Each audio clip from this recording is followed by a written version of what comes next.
Liberals not only want people banned from television for cracking jokes on social media that they find offensive, we all saw what happened to Roseanne Barr this week, but they also want people banned from television for liking jokes that they find offensive on social media. There's some big new controversy surrounding The Bachelorette this season after it was just discovered that the frontrunner, who may capture the Bachelor's heart and fall in love, has liked some offensive memes that others posted on Instagram. Oh no! Bachelorette frontrunner under fire for liking controversial social media posts, says The Hollywood Reporter. The Huffing Paint Post says the Bachelorette's Garrett, however the hell you pronounce his last name, liked posts mocking immigrants and Parkland students. Every single entertainment news outlet is reporting on this terrible controversy. It appears that the likes were discovered by a former contestant on The Bachelor, who ended up getting dumped by the end of the show,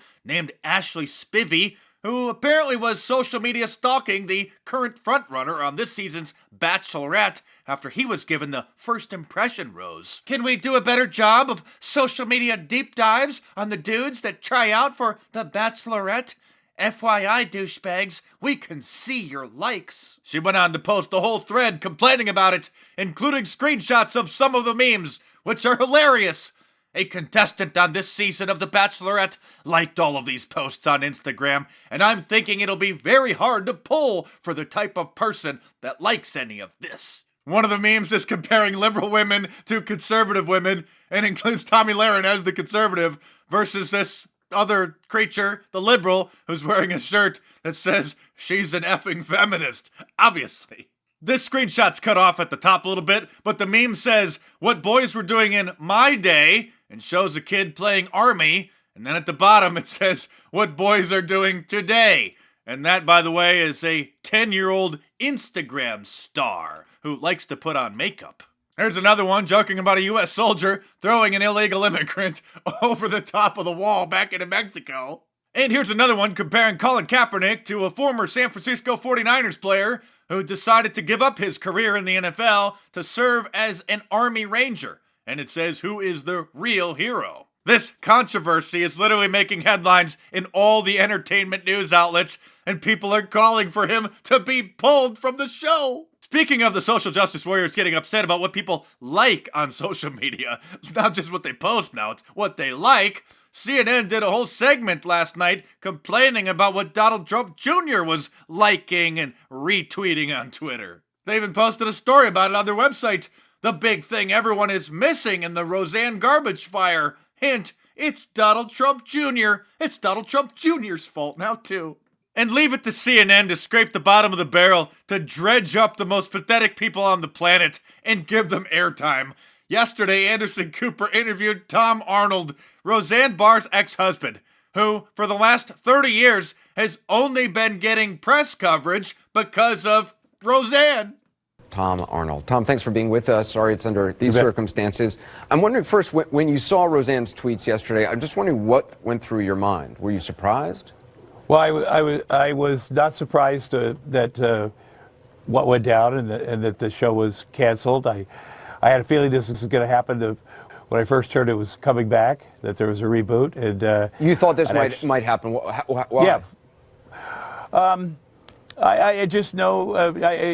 When I heard about her politics, I knew she was when I read her social media in the very beginning, and I saw how she was so into the conspiracy stuff with Donald Trump, and so how far gone she was. And nothing says you're a news network quite like bringing on someone's ex from 30 years ago to complain about what a terrible person they are.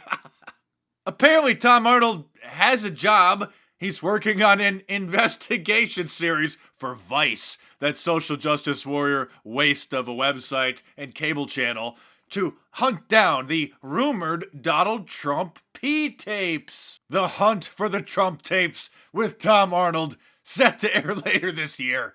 The host will draw on his high-profile network of celebrity friends, entertainment executives, and crew members he's met over 35 years in show business to dig for evidence on Trump's most incriminating moments. This is just speculation, but by the 2020 election, we actually may see a Trump P tape surface online. It will be fake. It will be a deep fake, if you know what that is. If not, there are video clips that are being created by artificial intelligence systems that place someone's face onto another person's body, and it's very, very difficult to tell that it's fake. They look quite realistic. And there are already several rumored deep fake Donald Trump P tapes out there that the Kremlin or some other intelligence agency has fabricated. If you haven't seen any of the deep fake videos, just take a look at this one of Nicolas Cage's face put on an actress's body,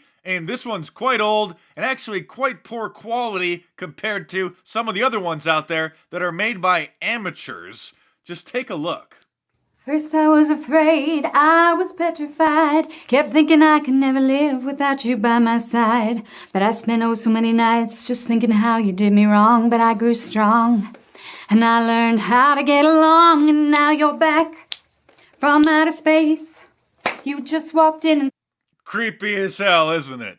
And trust me, this is poor quality compared to what the deepfake technology is able to create. Here's another one that's a lot better quality from one of the Superman movies, and it's the original actress's facial expressions mapped onto Nicolas Cage's face.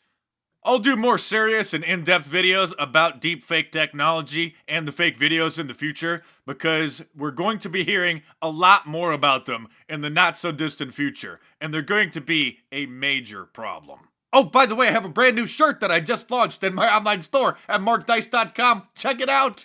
Get yours by clicking the link in the description below. Go to MarkDice.com and check out my online t-shirt store. Available in multiple different colors and styles. T-shirt, long sleeve, and hoodie. Your purchase helps keep this channel going, so I appreciate your support. Subscribe here for new. Check back tomorrow for a new report, and I will see you soon.